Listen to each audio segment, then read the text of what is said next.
Yeah, I did manage to splurge with my tax.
Welcome to the Willie Bragg Show, everyone. I usually don't live stream on Friday, but um, today we're going to live stream on Friday. So I have right back with us here the Left Independent. How are you doing, my friend?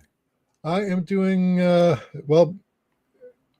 It depends on how you define well, but I didn't die, so that's something. Although I did splurge with my tax refund check. I got myself some wool undershirt and undershorts. So during winter, I shouldn't have to worry about sweating and uh, having all that turn into condensation that will freeze when I go to take everything off. So Yeah, I haven't done my taxes yet. I probably will. Maybe sometime next week or the week after next. I usually procrastinate, but it'll get done. I'm a procrastinator, so yeah, that's some things I procrastinate on. Others, I'm like, you know what? I want to get it done right away. So that would include getting my taxes filed as soon as I get all my W-2s and everything in order. well. I look at it this way with the taxes. When of course, I usually get money back, and so doing so, I it's kind of like going into the summer. It's kind of nice to have a little extra cash around. So I was like, I usually kind of wait it out. It usually Yeah, works out for me the best that way and everything. So yeah. To and each his own. My aunt still hasn't done her taxes, and uh, I think she's waiting because she gets confused about it. And it's like, I keep telling her, why don't you go to the library and get some help? Because the library does help send people to help fill out your taxes, and she just never wants to go. yeah.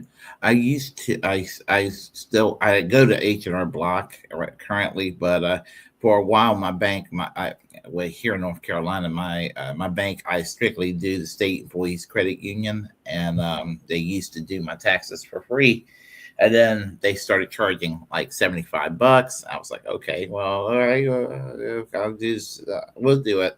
Then Yeah. they stop altogether. So Oh wow. so anyway, well, hopefully, I guess it remains to be determined whether we are in World War III or not. Some people have debated other conflicts in the past Yeah. at the beginning of World War III or not. So, um, It could snowball into World War III. Keep in mind, during the First World War, it actually started as a regional war in the Balkans, and then France and Germany got involved. Russia got involved, and then during the later stages of the war, the Bolshevik Revolution took place, and then there was the Soviet Union, and then everyone turned against the Soviet Union. And of course, 1918, the so-called Spanish flu pandemic broke out, and that pretty much ended the war early because they ran out of healthy bodies to throw into the war effort. But um, it started off as more regional before it blew up into something global. And right now, it looks like China and Russia are offering logistical support in the form of intelligence gathering, satellite images to detect American bases and movements. which the Iranians are exploiting apparently to the hilt. But yeah, this is something that has been in the works for quite a long time. A lot of people are of the opinion that this is a distraction away from the Epstein scandal, and I do not concur. I'm sure it did facilitate the speeding up of the timetable to attack Iran, but no, this is something that has been going on really since 1979, before Jeffrey Epstein was even a thing. But, before he was even out of diapers, really. So, so a little bit of backstory. Iran was one of the nations that was part of the Ottoman Empire back in the day. When that broke up after World War One, the British and the French and other colonial powers at that time broke up the Ottoman Empire into these different fragments, which were basically thrown together without any input from the people who actually lived in these regions. So you had like Sunni and Shia getting mixed together, with the predominantly Shia populations being placed under Sunni rule. The Mandate of Palestine was formed, of course, and then you have like the Balfour Declaration, which again, no input from the Palestinians who lived there. And that's how we get like Iran and Iraq and the majority Shiite Muslims under Sunni rule. But then Iran overthrew its monarch, I think, and then the United States in 1953 decided to reinstall him to overthrow the democratically elected republic. And so for a good 25 or so years, there was this brutal dictatorship where the Shah was basically disappearing people, torture chambers, you name it. And then in 1979, of course, the Iranians got fed up and overthrew the Shah and sent him packing back to the United States, where he had previously been enjoying support. So ever since then, America has been trying to undermine and topple Iran and reinstall the Shah or someone else more pliable to U.S. interests. But in the wake of the first Gulf War, the efforts to overthrow Iran really kind of kicked into high gear. The neoconservatives, led by Cheney, Rumsfeld, Wolfowitz, Pearl, all the old guard, decided they were going to pressure then President Bill Clinton to try and invade Iraq, because they had this plan, like they would topple like 5 to 7 Muslim nations, with Iran being the final one. Basically to shore up control of the Middle East and also make it safe for Israel to have its colonial expansion into territories that it falsely claims under biblical proclamation. Supposedly God gave all that land to the Jews. No, he didn't. Because if he had, he would have told the people who were already living on it. Why didn't he? Damn, God is a forgetful bastard. How inconsiderate, But I don't mean to blaspheme, but come on, you've got. I'm sure God has a sense of humor, but really, this has been going on really since the late '90s, early 2000s, and when you consider the JCPOA that Trump pulled the United States out of, Obama wasn't exactly a neocon. He was a neoliberal technocrat, which means basically a diehard conservative Democrat, right-wing extremist. Nothing liberal about him, but he was never a diehard fanatic about it. He continued the policy of occupying Iraq until it no longer became tenable, but he wasn't really a big pusher of it the way the neoconservatives were. So he negotiated the JCPOA, which was this nuclear agreement where Iran agreed to give up the bulk of its nuclear uranium enrichment program, which was fine by the Ayatollahs because they didn't want nuclear weapons anyway, but they did want peaceful nuclear energy because they realized, look, the oil is not going to last forever. We need alternatives. So if they're going to be an oil producing nation, they can't rely on it exclusively and supply the rest of the world. Well, the thing about the JCPOA is not only was it a success, it was too much of a success because then it removed any rationale for going to war against Iran. So that's why Trump backed out of it in 2018, 2017, 2018, something like that, as soon as he got into office, basically. So Anyway, the pandemic and everything kind of, and also the whole Russiagate hoax kind of derailed Trump's plans to invade Iran. Biden gets in, he's senile, he can't get the job done. Israel decides to start its genocide of the Palestinians. So, all efforts go to supporting that and the proxy war in Ukraine. And then, of course, Trump gets back in 2024.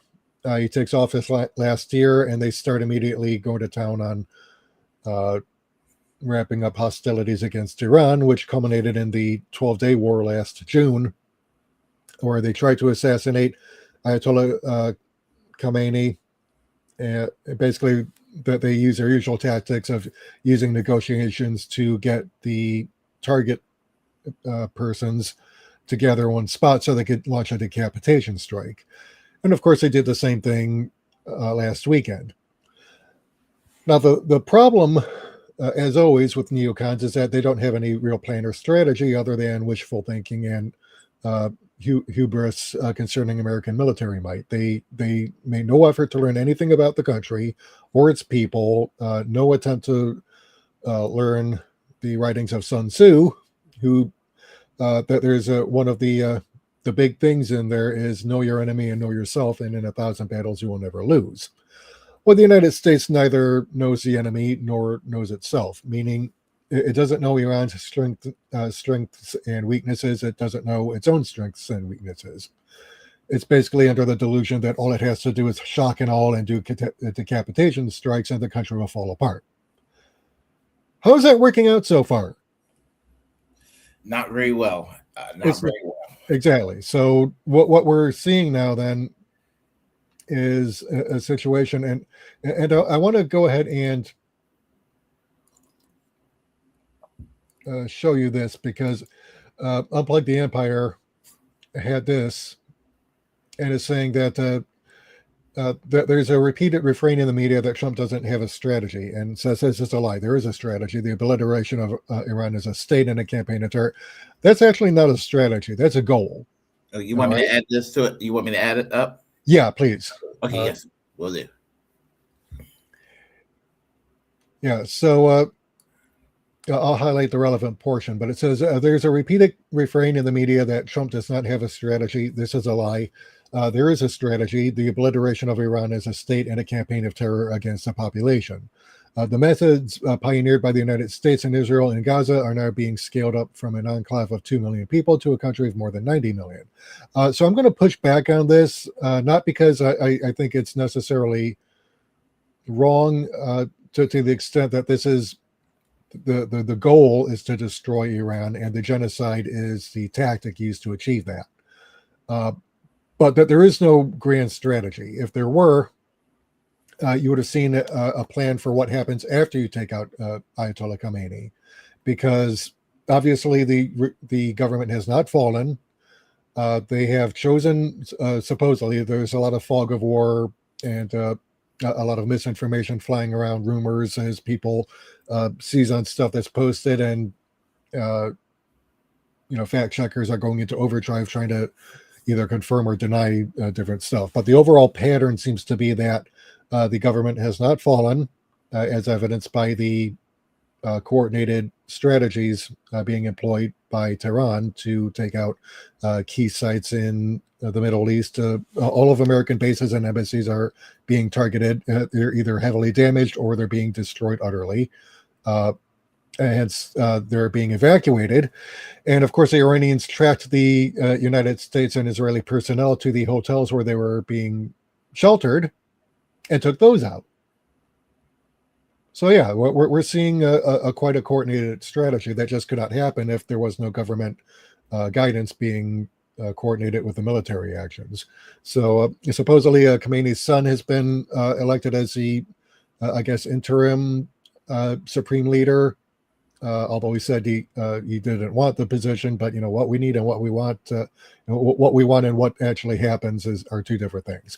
But I suspect he will be an interim leader until such time as this war is completed one way or another. And then if Iran survives this, they'll pick another one who will probably be a hardliner. And I do mean hardliner because, believe it or not, Ayatollah Khamenei was the moderating voice. who wanted to avoid conflict if possible. Now, yes, he didn't want to be a martyr. He was 86. There are reports that he was dying and maybe had a year to live. So we pretty much gave him what he wanted, which was to make a martyr out of him. Now, did he choose to put his family in danger along with his officers? I don't think so, not deliberately. I think he expected to be targeted at a time when he was not, with his family. I think if that's the case, I think he woefully underestimated the savagery of the enemy, because we're talking war criminals who have no problem raping and murdering children. So why would they have any qualms about murdering a 3-year-old to get at her grandfather and take him out? Yeah. Yeah. It's amazing that there's a lot of people that do not know the history, and I simply tell people that, and you got people that are like, they would just say, "Oh yeah, we went and we got the Ayatollah Khomeini and all these people who are sitting there crying war crimes. They're just cheering for a dictator. They don't know the full picture.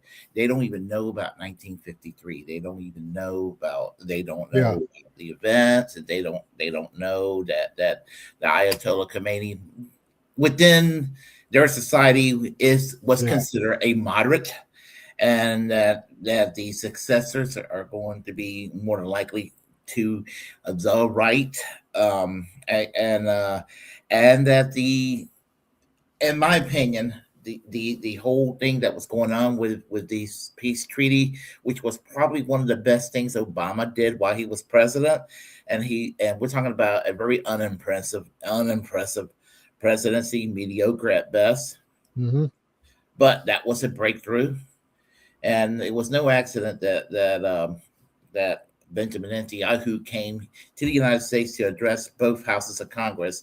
Who was the Speaker of the House at that time? John Boehner yeah. went John to Boner, I call him, because he yeah was, it was that's how it was spelled, but yeah, he was quite the boner, and yeah, he went there to do this, kind of throw a monkey wrench in this whole process and all that.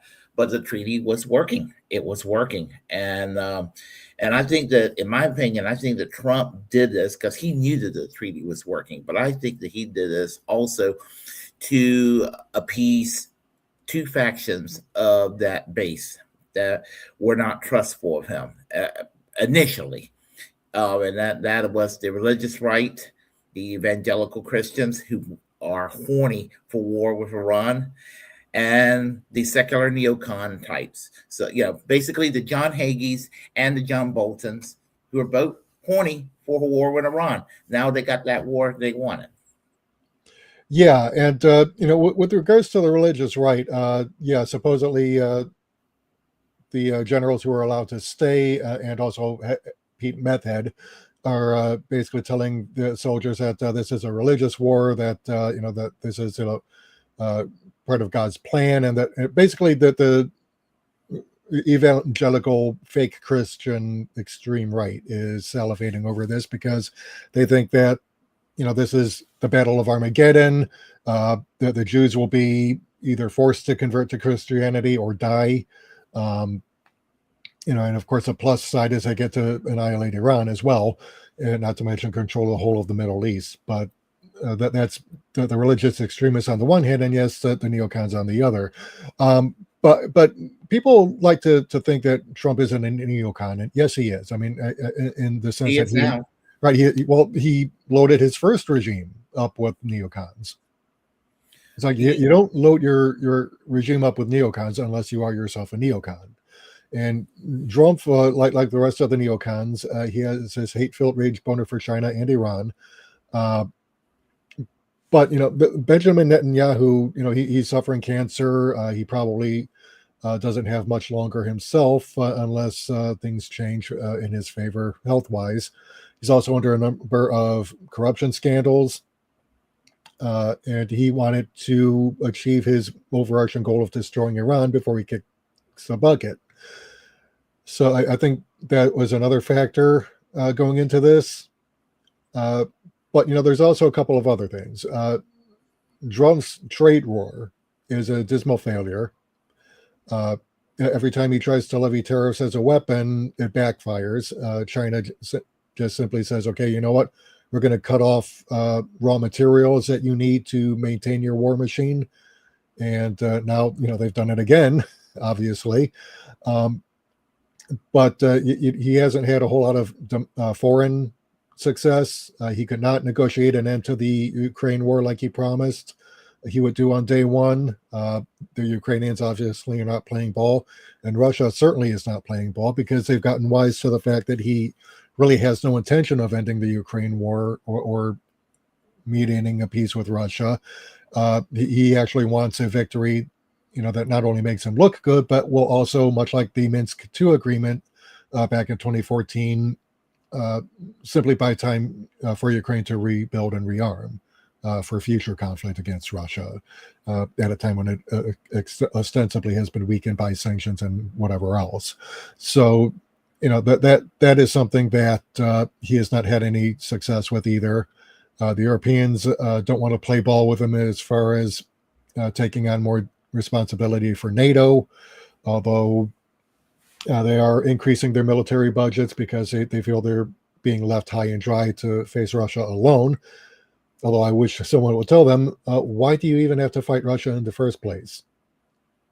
Yeah, I this whole situation with Netanyahu puts to rest this whole notion of, and I'm no fan of Putin, but I never believed that Russia or Putin control Donald Trump.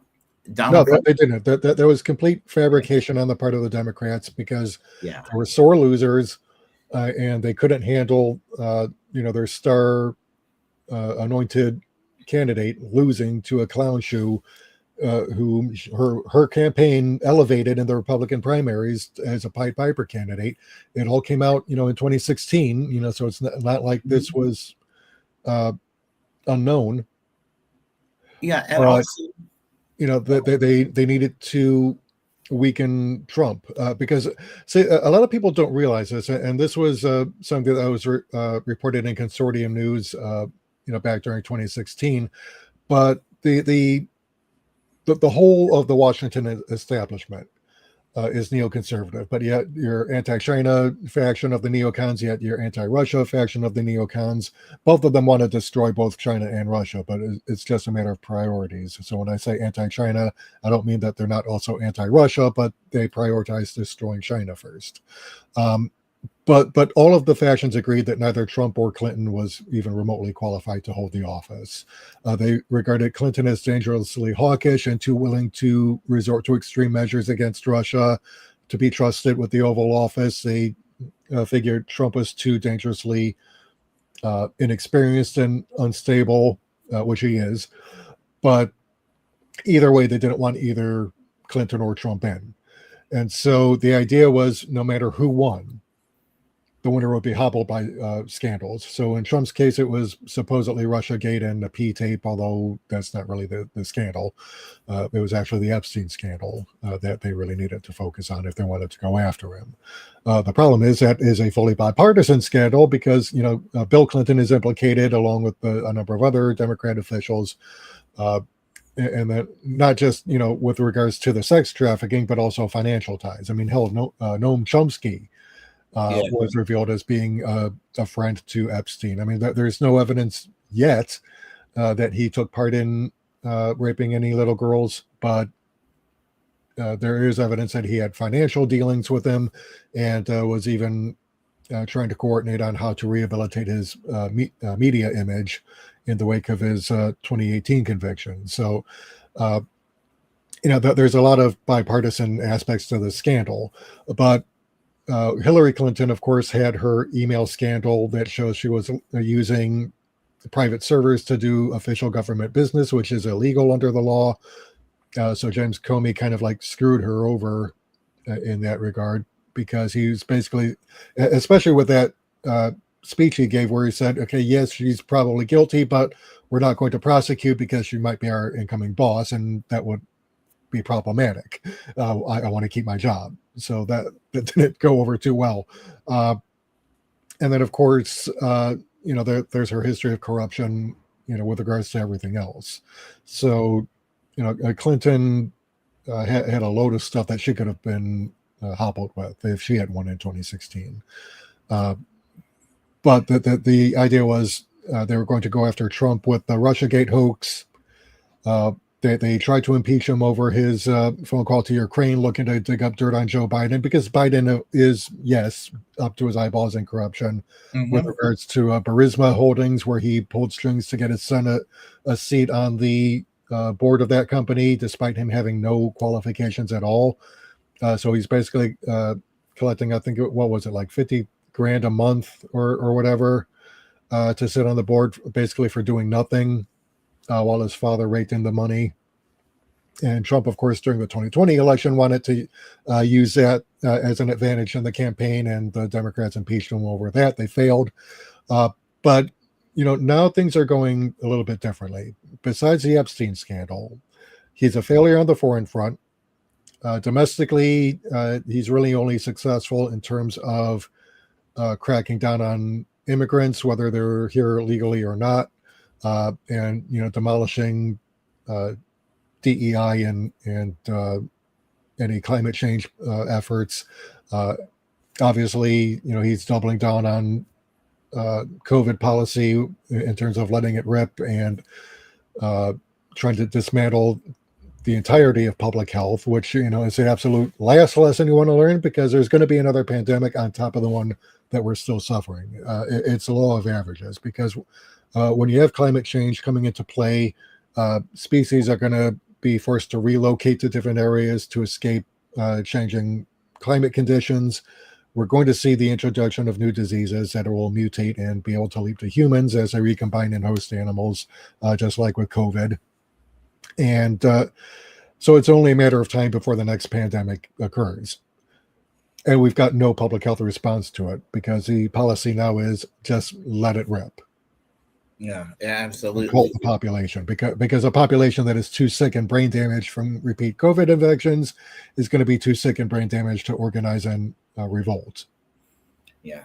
In regard to the whole Russiagate, and I get into a little bit of trouble with a lot of progressives, because when I'm a skeptic when it comes to Russiagate, it almost comes across as sympathy for Putin, which is not. I have to tell them that this it's not just going after Trump over something he's not guilty of, which I'm for going after him on things he's guilty of. But going after him, he's after him for what he's not guilty of, will also harm the left. It'll discredit us, because we're going after him over the wrong things for the wrong reasons. Well, here's the thing. Jill Stein was also accused of being tied in with Putin, and Bernie Sanders was also accused. They tried pushing Bernie Sanders in there, and when Tulsi Gabbard was quote unquote on the left, they tried pushing her in. They tried lumping them all in with Russia. Yeah, Putin and Xi are basically the two big bad evil tyrants who need to be toppled. And don't get me wrong, I don't like Putin at all. I think he's a bigoted asshole, and I don't devote any more brain power to bigoted assholes than is absolutely necessary. But he is right that the United States did overthrow the democratically elected government of Ukraine, as corrupt as it was. Don't get me wrong. Post-Soviet Ukraine was corrupt as hell, and so was the guy who got overthrown. But he was still the democratically elected president, and the United States, because it wanted to destroy Russia, backed a neo-Nazi coup in Ukraine in 2014. Victoria Nuland was caught on audio tape discussing who would lead the country after the coup, before it was even finished. And when someone said, the European Union might object to that, she was said, "Fuck the EU." And I remember when people were talking about the neo-Nazi influence in the Ukraine a decade ago, and it was kind of like, oh my God, I can't believe that there are actual neo-Nazis. They're having a foothold in societies in the ways that is not that goes beyond maybe just simply far right. Yeah, Uh, and it's primarily in Western Ukraine.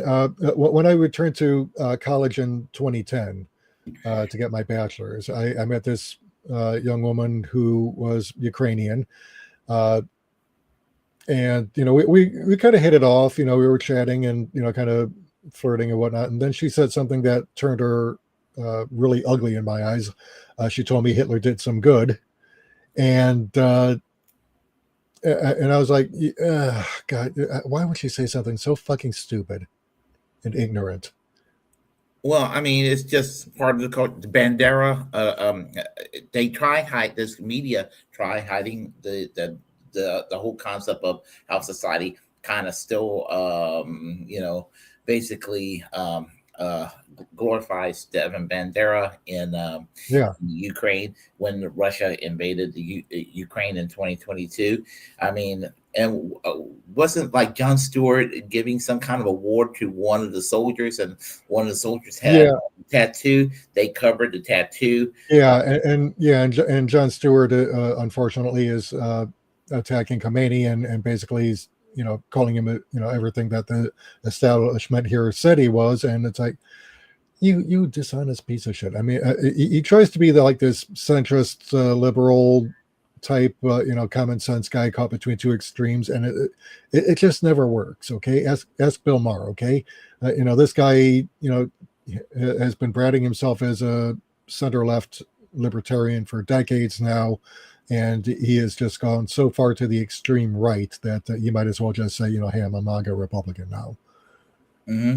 Absolutely. Because with all the anti-vax bullshit, all the anti-Arab and anti-Muslim bullshit, uh, it's like, dude, how do you go from saying that Democrats are the new Republicans because of how far right they've gone, and you're cheerleading for them and saying that they're not, and now saying that they're not far right enough when it comes to, say, Israel, which, by the Yeah. way, is getting pounded into the pavement. By the way. Which is hilarious because the Israelis are finally getting a taste of their own medicine, and all they can do is whine about it. It's like, look, you started this war.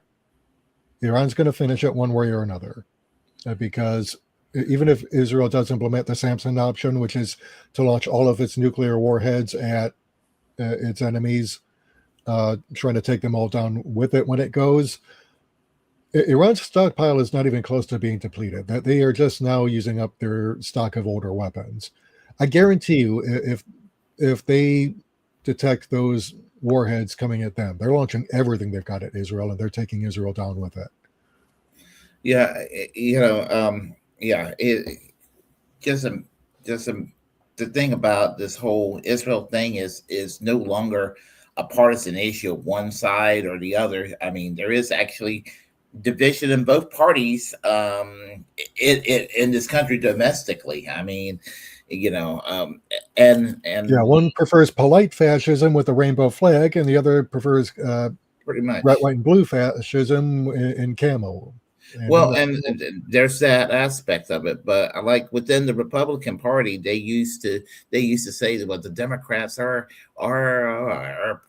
anti-Israel, which is not true. The Democrats, there's a lot of Zionists in the Democratic Party, but hell, Harry Truman, a Democrat, when he uh, recognized Israel. I mean, he was the one who basically was like, yeah, we're going to hand Palestine over to the Jews. So because he was a diehard religious fundamentalist who's convinced that the Book of Revelation would be fulfilled once Israel was restored, and yeah, so it's just mind-boggling because a lot of people like to say that America is run by Israel or that Israel is a lapdog of the United States, and to the extent that both statements are true. I think in the beginning, it behooved the United States to create Israel as a dumping ground for the Jewish undesirables who were coming over here after War II, because they couldn't go back to their home countries because, one, they've been devastated by war, and two, those countries had collaborated in expelling them to the death camps. So why would they stay someplace that was hostile to them. There was Uh, some worldwide guilt too, to some yeah, degree, because yeah, some of it was, yeah, and so they created Israel basically as a dumping ground for the Jews, but also because they figured, okay, this is going to be a useful colony to destabilize the area, keep the Arabs fighting among themselves and each other, and hopefully they'll either wipe themselves out or something will happen that will benefit us. Um, and then, of course, the Israelis, for their part, they placed their operatives inside the United States in our politics to influence us. And over time, it's become such an unholy union that it really is impossible to tell where one ends and the other begins. So it's not, one entity running the other. It's two entities being so intertwined that it's really just one entity. So Israel is America and America is Israel in terms of their policies. Now, Uh, strangely enough, the Soviet Union actually were pro-Israel for the first several years of existence. They actually recognized them probably first. I think they were the first country that recognized them, but they had strategic reasons at the time. They yeah, thought they were trying to undermine the British influence, and also they thought that maybe they could also try to create or try to create revolution among the Jewish working class or something around the world, and they used Israel as sort of a that was the idea, but that was short lived.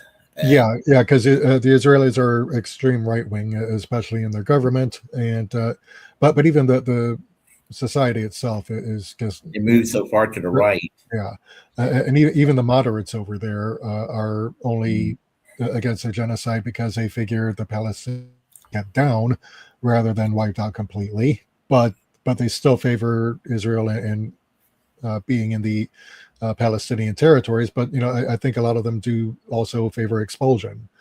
Uh, but either way, they still support the Israel project. Now, one thing that really kills me about this whole thing is that the intended effect, because there's panic within the White House. Okay, expected the kind of response that they got from Iran, because like I said at the beginning of this, they expected that the decapitation strike would cause chaos, that the people would overthrow the Ayatollahs, and that they would be able to install a puppet dictator who would be friendly to Israeli interests and let Israel colonize the Middle East. That has not happened, obviously. Iran has basically exhausted the uh, missile defense systems that were in place to the point where the United States began pulling them out of Saudi Arabia, Kuwait, United Arab Emirates, basically all of its bases to try and defend Israel, to the point where the Saudis started complaining that they've been abandoned, which they have been. But they should have known that because after the end of the Bush era is when their influence over American politics basically subsided. So let me go ahead and show you this. Okay. And my own thoughts are here in this thread. If you want to post a link to it in chat, in fact, let me do that now. Um, but basically, there's reports that Saudi Arabia, the United Arab Emirates, Kuwait, and Qatar are all talking about pulling their money out of the United States, basically canceling all their business deals, which, to be fair, isn't nearly the own that they think it is, because again, these countries do not have the influence that they once did in American politics. If they had done this 25 years ago, this would have been a big deal. Now, not so much, because once George W. Bush left office, okay, once the shrub and his gargoyle had departed in disgrace after 2 consecutive terms, that was pretty much it for the Bush crime family's dynasty running American politics. Obama, again, like I said, not a true believer in the neocon project, although he did continue many of its policies because he does believe in the American project. But the shrub and his gargoyle were the ones who were the biggest benefactors of the Saudi relationship, and the Saudis likewise benefited heavily from having the Bush crime family as their patrons in the United States. Once they're out of the picture, they no longer have the influence that they once did. Israel got all of that. And now it's at the point where they're being told in no uncertain terms, you are disposable vassals, okay? Everyone except Israel is a disposable vassal of the United States because Israel is literally just an appendage of the United States, and it's an unacknowledged state of the United States, basically at this point. Oh, it controls this country. Right, because their politics are just so intertwined, there's no dividing them anymore. So they're really just a singular political, geopolitical entity. Uh, but if this is true, though, and again, there's a lot of fog of war, so it's kind of hard to tell rumor from fact. But let's say that this is true, and the Middle Eastern countries that are hosting all these American military bases are considering ditching the United States for doing business. I think the obvious choice would be for them to gravitate towards China and Russia, because what good is having a United States military base in your country if it doesn't offer you any protection, and instead puts a huge target on your country, because Iran has been targeting it because you host all these military bases. And in fact, Saudi Arabia, apparently after pledging that it would not allow the United States to use it as a corridor to attack Iran, well, an American bomber apparently forgot to turn on his stealth mode, and so that bomber was seen crossing Saudi airspace to go to Iran to drop bombs on women and children. Yeah, I mean, well, how many women was it? 150 women and children that died? Yeah, between that, yeah, I think the estimates kind of vary between 160 and 180. It's kind of hard to tell because of the war going on, and plus so many people dead and dying. Hospitals and rescue teams are being targeted. So this is basically total war crime. Yes, being committed by the Trump regime. Pete Meth had said, we're going to commit war crimes. We're not going to be bound by the laws of the Geneva Conventions anymore. Because when he pulled those generals in from around the world to give them a public dressing down, a lot of people were like, that this is something that could have been done in private through, low profile memoranda, but he made a public spectacle out of it. Why? The point wasn't just for the benefit of those American generals, most of whom just sat there with their arms crossed, looking like they would rather be somewhere else, and trying to decide if they should shoot him then and there or wait until a more opportune time. But no, that was for the benefit of the rest of the planet. That was putting the planet on notice, saying we are going to go completely gloves off and drop all pretenses of the rule of law. We are going to annihilate you, and we're going to make an example out of any country that dares defy us. And we will commit any war crime we want because we're the United States and we can get away with it because we have nukes and we will use them. And I just found out earlier today that Spain was saying that they don't want the United States to use their bases. Yeah, and Trump responded by saying we're going to cut off all trade with Spain. Well, he also the fuck what? He also said that if Spain doesn't let us use their airspace, their bases, he said we'll use their bases anyway. I'm like, what the fuck, I mean, at this point, Spain should just say, okay, well, we're going to push you out. Well, that's open fire on your soldiers and kill them, and you will have a multi-front war going on, not just in the Middle East but Europe as well, because there are a number of countries in the European Union, Spain included, that are sick and tired of America's bullshit. And and if they weren't such rank cowards, that they could easily say, fuck you, get out, and we will push you out. Yeah, lots of luck enforcing your will when you don't have any air defenses left. And you're using up all your I can't talk right now. You're using up all your munitions, all of your heavy and light vehicles, your bombers are getting shot down. Whether it's friendly fire from Kuwait is being claimed, or Iran is actually able to intercept these planes because their stealth mode is outdated and they've got new techniques. And again, Russia and China are quite obviously supplying satellite data and other intel to help Iran pinpoint American locations. So, I mean, they're not intervening directly. I think the people who are accusing them of cowardice have some point in that China and Russia cannot be seen to be standing by idly and watching this all unfold. They have to be seen doing something, even if it's just offering the support that they're offering. And that's what they're doing. But they're not going to get directly involved because that would easily go nuclear, because the United States and Israel are at the point now, because they're run by COVID brain dead idiots or utter psychopaths who have no problem plunging the world into nuclear holocaust if they can't have it. And I keep trying to hammer this home to people, and they still don't want to get it. They still want to think, oh yeah, these people can be reasoned with. No, they fucking can't.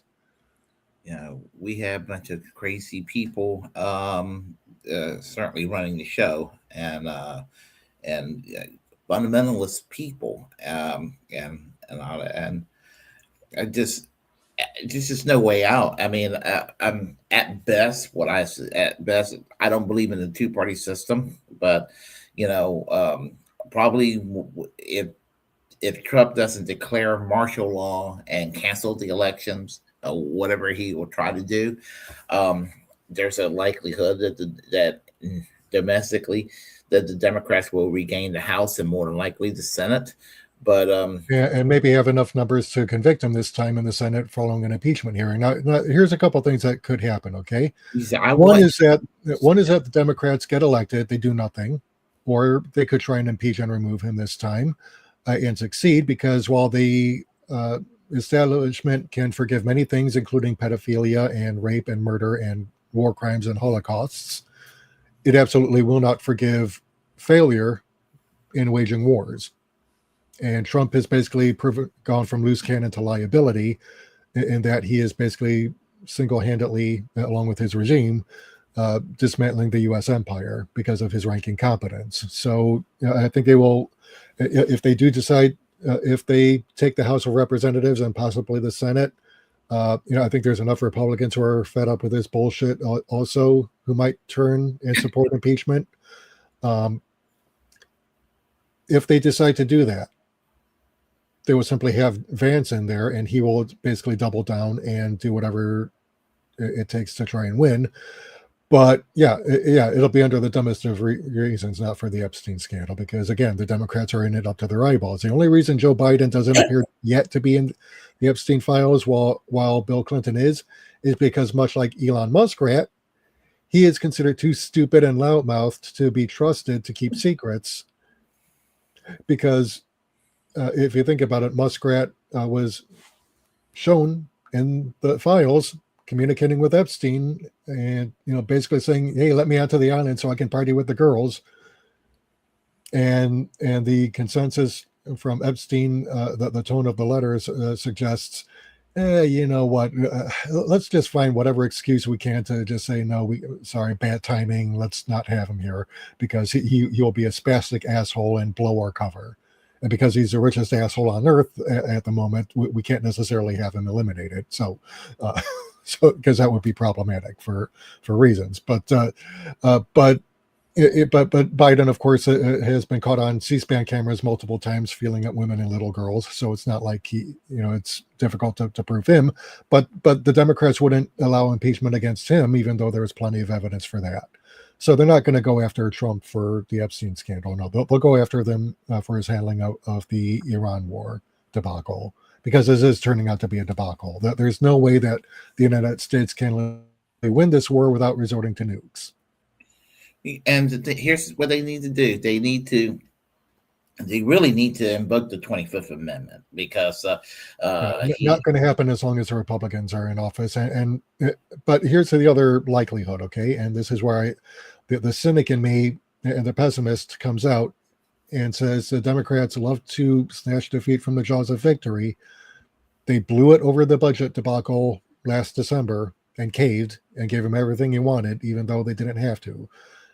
Scuttlebutt was in Washington, D.C., that the Republicans were on the verge of caving. But the Democrats decided at the last minute, we're going to cave first because we want to have the government open and we don't want to risk losing the midterms. Well, guess what? They pretty much blew the midterms by caving. So they may yet find a way to blow it going into the midterms. If that happens, and I think it's a 50-50 event in this case, then that's it. Trump will be able to finish his agenda to the extent that he can as a lame duck.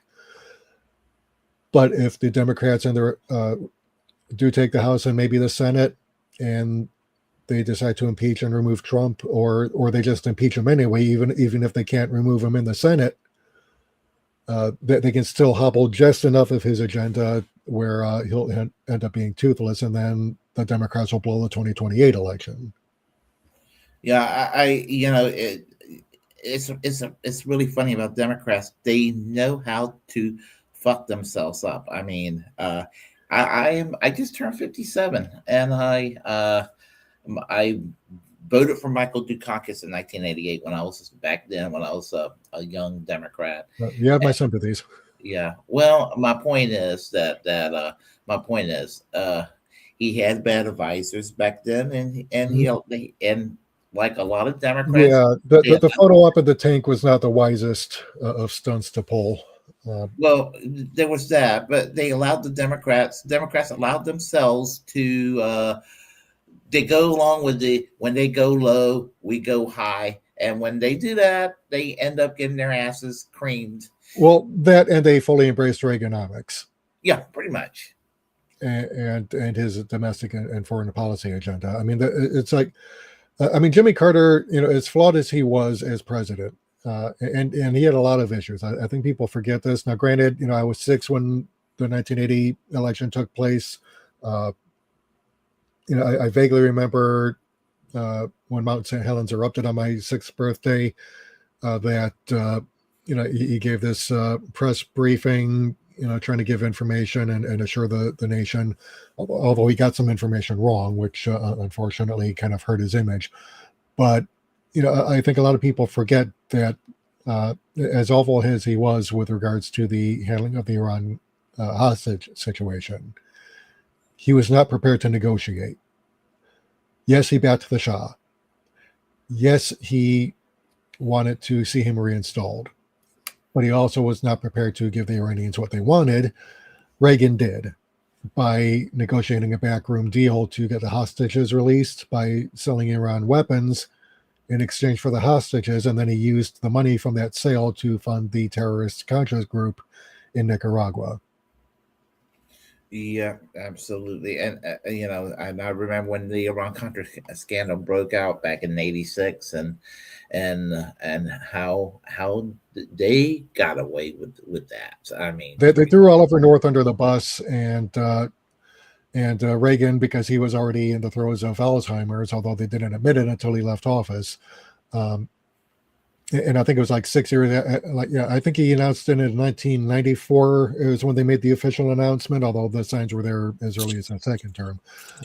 But like I said, the Democrats have basically fully embraced Reaganomics and his foreign policy agenda. So that meant, backing the destruction of the Soviet Union. That meant expanding NATO eastward after Bill Clinton got into office. I mean, Boris Yeltsin towards the end of his term, all right, because by that time he was a shell of himself. In fact, a lot of people blame Mikhail Gorbachev for destroying the Soviet Union. He actually tried to save it. Now, obviously, he made a lot of mistakes. He was naive. He was too trusting of the United States, and they backstabbed him. But Yeltsin himself was part of this anti-Soviet faction within Russia that wanted to see the USSR dissolved and take the form that it has now, which is the Russian Federation, which is Russia as the central seat of a loose confederation of states, Slavic states, but that would be decidedly conservative and capitalist. which it has been ever since. But Yeltsin was the guy who was behind all that. And by the time he left office in 1999, I think, or something like that, uh, there was a phone call that Vladimir Putin was in on. I think he was in the room when Yeltsin was on the phone with Bill Clinton, begging him not to expand NATO any further, and Clinton was basically humiliating him over the phone, saying, "No, we're going to do this, and there's nothing you can do about it." Yeah. Or words to that effect. And then Putin basically decided then and there that he was done letting Russia be humiliated by the United States and the West. Now, he did go out of the way to accommodate the United States. First, he offered to join NATO. That was rebuffed. He tried to find a rapport with the Shrub. That didn't go anywhere. Because at the end of the day, the Shrub is the Shrub, and he's going to do what the neocons tell him to, as long as they play him with. I mean, the Shrub was basically the American Boris Yeltsin, the drunken figurehead who sits there in the office and drinks until he can't stand up anymore. When he's not torturing people, and that's it. But then the real movers and shakers are like Dick Cheney, Rumsfeld, Wolfowitz, and all the rest of the old school neocons. But now the neocon guard is dying off. Dick Cheney passed away, obviously. I don't think he funeral, did he? What about the funeral? I don't. Did Cheney even get a state funeral? I don't remember if he got one or not. Yeah, I think it got. If there was, I don't remember. Well, I'm sure that if he was still alive, he would be. Even though he voted for Kamala Harris, he'd be supporting Trump right now. Yeah, he would be, because he would be supporting the destruction of Iran. But apparently, rumor has it that even John Bolton is nervous and says, look, we went into this without any thought as to what was going to happen after we took out Khomeini, and we didn't. All right, like I said, I can see why people would think that there is some kind of plan. There really isn't. You need to understand, goals are not strategies, and tactics are not goals. All right. The goal itself is to destroy Iran. The strategies is to take out the leadership and foment civil war within the country. The tactics are genocide and war crimes.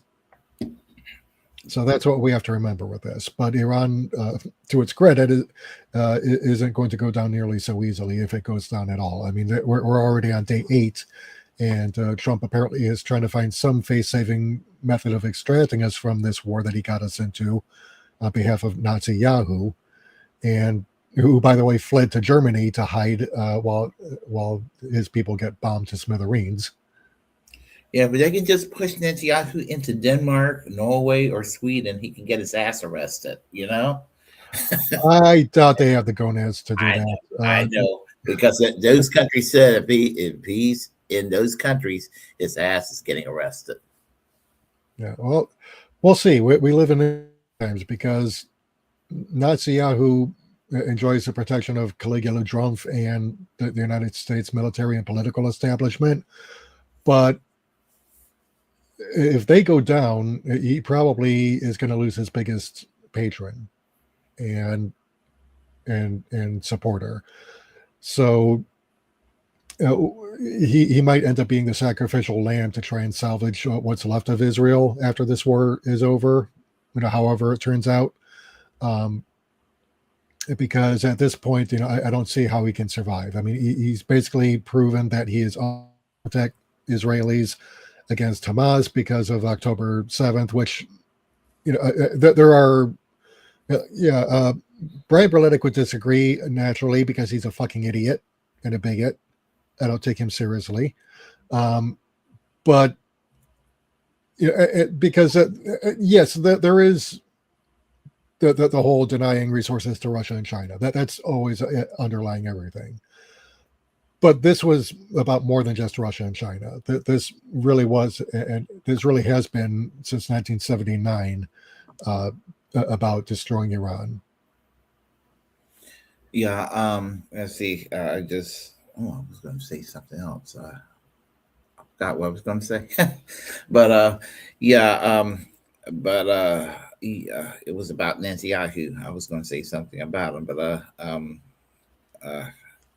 it, Yeah, well, his dream of greater Israel, which is always it was never going to happen because Iran has been spending the last 47 years, uh, planning for this eventuality, and especially the last 20 since the invasion of Iraq. They may have abandoned any nuclear weapons program in 2003, as even our own intelligence agencies have confirmed repeatedly over the years. But they have been planning for this. So that they've announced supposedly that they've about used up their arsenal of old stock and drones. The drones are basically there to overwhelm the missile defense systems and have those tied up so that the bigger stuff can get through. They're already done using their older stock. I mean, they're still going to use the drones to run distraction for the whatever air defense system is left. Don't get me wrong, but if they've completed phase one and they're about ready to move on to phase two, where they start bringing out the newer and shinier stuff that we've never seen.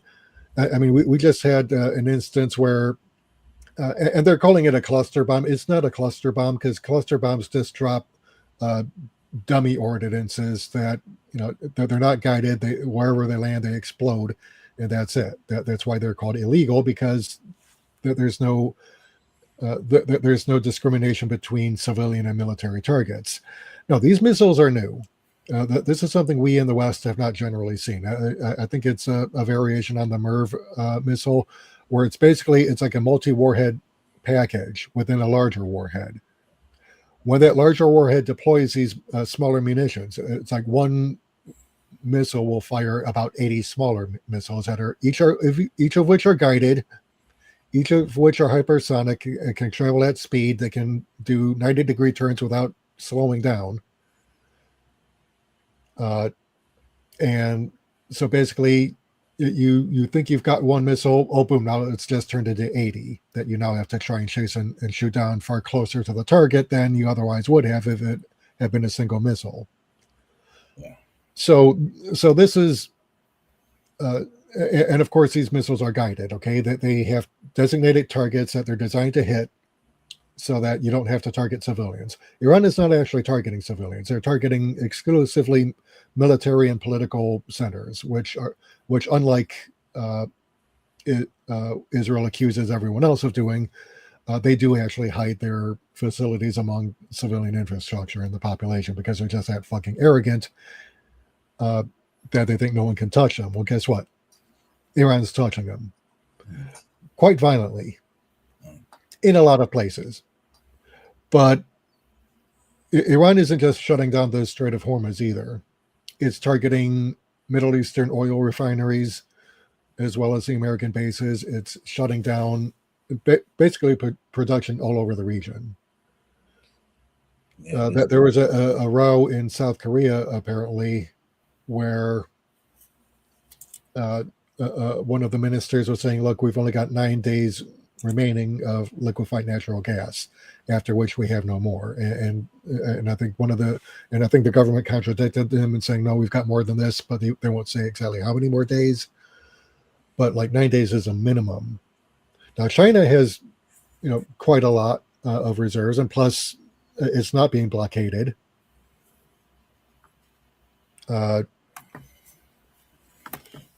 And Japan basically has the largest stockpile of fuel reserves at like 250 some odd days that it can go without having to import more fuel. It doesn't mean it won't be rationing what it has. It will. But at this point, a lot of Asian nations that the United States is going to be relying on to take on China when the time comes will have no fuel. And we'll start having regular blackouts. The Philippines already, where my fiance lives, the Philippines already has regular brownouts and blackouts that are almost daily because their infrastructure is garbage. And their electrical grid is basically a mess. So imagine what happens when the fuel runs out. Yeah. They're going to have to go running with their tail between their legs, either to China, begging for mercy, or to Japan, which is probably more likely. Um, but yeah, the United States has basically screwed over the entire planet because global oil shortage is going to be uh, starting to kick in within a matter of days, if not if hours at this point. Because once you, yeah, yeah, he has a charisma of a mortician, but I like all of his facts, no feelings presentation. Well, I could say that about Alexander Mercouris, and I give him slightly more credibility than I give Brian Berletic, just because Berletic is likewise a bigoted asshole. He was on a stream a couple years ago with Anthony Haifong where he basically was pushing the bullshit about Jordan Neely in his defense of Daniel Penny, who murdered him on a subway station in New York. Um, and plus he's made some disparaging remarks, I think, about trans people or something like that. I don't remember exactly when. You could probably look it up. I don't have the patience to do that. I could be wrong, but I admit that. But I just don't give any credibility when people start displaying how bigoted and stupid they are. Uh, and Mercurius I can tolerate because he does try to keep his opinions to himself. He's woefully ignorant about American and European politicians. I mean, he's deeply conservative. So, fascist parties like Alternative for Germany, he'll describe as like moderate or center right, where in fact it's actually quite fascist. And there are legitimate reasons why the German government doesn't want it anywhere near the seat of power. Which I don't think he really understands. And of course, he was kind of downplaying the violent riots against immigrants over in the United Kingdom. And I think he had his head up his ass about COVID. But as wrong as he is about a lot of stuff, every once in a while you can find some analyses that the others don't have that I think are more or less on the spot, even if the details might not be entirely accurate, but the sentiment might be. So you can gain some useful information out of a lot of these armchair generals and analysts if you know where to look and if you know how to exercise your critical thinking skills. But you have to kind of sort through all the bullshit and trying to figure out fact from fiction. What is what's being colored by political biases and what is not.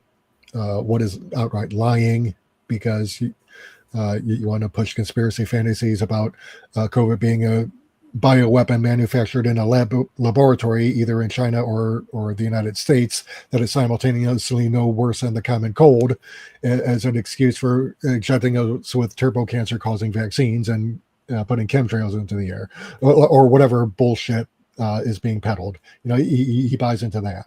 So I disregard him on anything he has to say with regards to COVID or pandemics.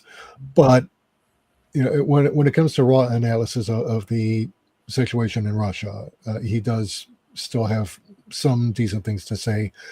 And now with Iran, because his reporting on Russia and Ukraine war has kind of fallen because the Iran war is understandably gobbled up a lot of public attention.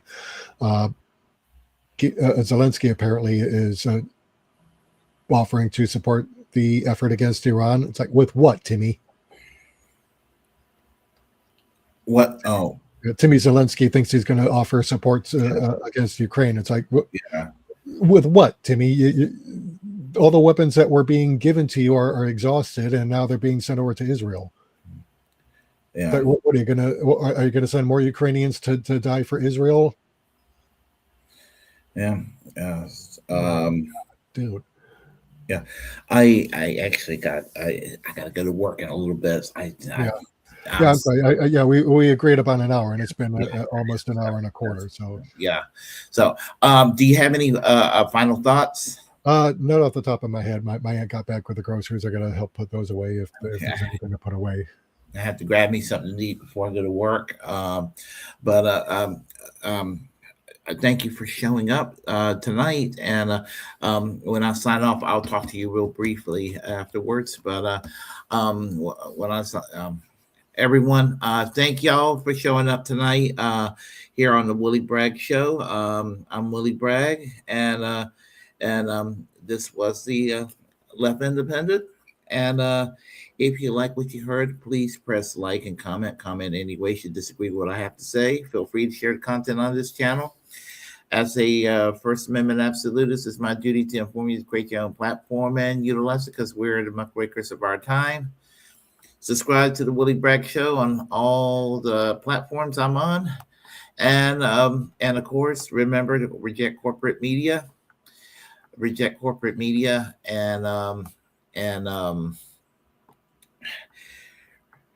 free all political prisoners, free Palestine, free healthcare for all. Keep our First Amendment free, and remember, everyone, fuck ICE. And don't forget the Free Willy. And Free Willy, exactly. Not the Will. He died years ago, but Free Willy, Slick Willie, from the consequences of his testimony, because he got raked over the coals apparently, because they were showing photos of him at Epstein Island, with the sex trafficking victims, and he's saying, "Oh no, I wasn't there. I didn't do anything wrong." It's like, dude, we've got photos going back to before AI. Yeah. You're fucked. Okay. Yeah. So everyone, y'all take care, and I'll see y'all next time. Freebird. I like that. Yeah, absolutely.